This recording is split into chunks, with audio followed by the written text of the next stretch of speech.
ସାଙ୍ଗମାନେ ଦୁଇ ଲବର ରାସ୍ତାରେ କଥା ହେଇ ଯାଉଥିବା ସମୟରେ ଗୋଟେ ସ୍ତ୍ରୀ ଲୋକଟି ବାଡେଇକି ତଳେ ପଡି ଯାଉଛନ୍ତି। ଶଳା ସତରେ ତୁ ଅନ୍ଧୁଣି ନା କଣ ରାସ୍ତା ମଝିରେ ବସୁଛୁ? ଆଉ ସେ ସ୍ତ୍ରୀ ଲୋକଟି କହୁଛି, ଆରେ ଝିଅ ଟିକେ ମୋ ପଇସା ଗୁରା ପଡିଯାଇଛି ଦେଖିଲୁ କୁଆଡେ, ମତେ ଟିକେ ଗୋଟେଇକି ଦେଇଦେଲୁ, ମୁଁ ପାଉନି କାହିଁକି ନା ମୋ ଆଖିକି ଦେଖାଯାଉନି। ଆଉ ସେ ଝିଅଟି ଏତେ ପଇସା ଦେଖି ପୁରା ଲୋଭରେ ପଡି ଯାଉଛି। ଆଉ କହୁଛି, ତମେ ଗୋଟେ କାମ କର, କିଛି ପଥର ଆଣ ଆଉ ତା ବେକରେ ପୁରେଇ ଦିଅ।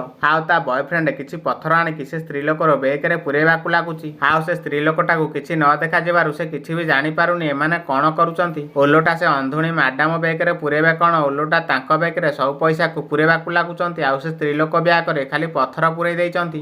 ଆଉ ଏମିତି କରି କରି ସେ ଦୁଇଜଣାଙ୍କ ସେ ସ୍ତ୍ରୀ ଲୋକର ସବୁ ପଇସାକୁ ତାଙ୍କ ବେକରେ ପୁରେଇବାକୁ ଲାଗୁଛନ୍ତି। ଆଉ ଠିକ ସେଇ ଟାଇମରେ ଗୋଟେ ଝିଅ ଆସି କହୁଛି, ଆରେ କଣ କରୁଛ ସେ ଅନ୍ଧୁଣୀ ବୁଢୀ ସାଙ୍ଗରେ। ଆଉ ତା ବୟଫ୍ରେଣ୍ଡ ସାଙ୍ଗେ ସାଙ୍ଗେ ଧାଇଁ ଯାଇକି ସେ ଝିଅଟିର ପାଟିକି ଚାପି ଦଉଛି, ଯେମିତି ସେ ସ୍ତ୍ରୀ ଲୋକକୁ କିଛି ବି ଶୁଭିବନି। ଆଉ ସେ ଝିଅଟି ବାଁରେ ହେଇକି କହୁଛି, ମ୍ୟାଡାମ ମୁଁ ତମର ସବୁ ପଇସା ପୁରେଇ ଦେଲି, ଚାଲ ତମକୁ ତମ ଅଫିସରେ ମୁଁ ଛାଡି ଦେଇକି ଆସିବି। ଆଉ ସେ ଝିଅଟି ମିଛୁଟାରୁ ସେ ସ୍ତ୍ରୀ ଲୋକଟିକୁ ଧରି ଧରି ନେଇକି ଚାଲି ଯାଉଛି। ଆଉ ତା ବୟଫ୍ରେଣ୍ଡ ସାଙ୍ଗେ ସାଙ୍ଗେ ସେ ଝିଅଟିର ପାଟିରୁ ହାତ କାଢି ଦଉଛି। ଆଉ ସେ ଝିଅଟି କହୁଛି, ଶଳା ଛୋଟ ଲୋକ ନିମକ ହାରାମ, ତମେ ଦିଟା ଏତେ ତଳୁ ଖସିଛ ବୋଲି ମୁଁ କେବେ ବି ଭାବି ନଥିଲି। ଗୋଟେ ଲୋକ ଦେଖିପାରୁନି ବୋଲି ତମେ ଦିଟା ତା ସାଙ୍ଗରେ ଏମିତି କାମ କରିବ। ବେଶୀ କଥାବାର୍ତ୍ତା କରୁଛୁ, ଆମେ ଯାହା କଲୁ ତୋର କଣ ଗଲା? ଛି ଶଳା ତମେ ଦିଟା କେଇଟା ଟଙ୍କା ପାଇଁ ଗୋଟେ ଅନ୍ଧୁଣୀ ସହିତ ଏମିତି ଘୃଣ୍ୟ କାମ କରିପାରୁଛ? ଶଳା ତମ ଦିଟାଙ୍କୁ ଟିକେ ଲାଜ ସରମ ନାହିଁ। ସାଙ୍ଗମାନେ ଆପଣମାନେ ଯଦି ଭାବୁଛନ୍ତି ଏ ଝିଅଟି ଠିକ କହିଛି ତାହେଲେ ଗୋଟେ ଲାଇକ୍ କରିଦିଅନ୍ତୁ। ଆଉ କମେଣ୍ଟ ବକ୍ସରେ ୟେସ୍ ଲେଖି ନିହାତି ଜଣାନ୍ତୁ।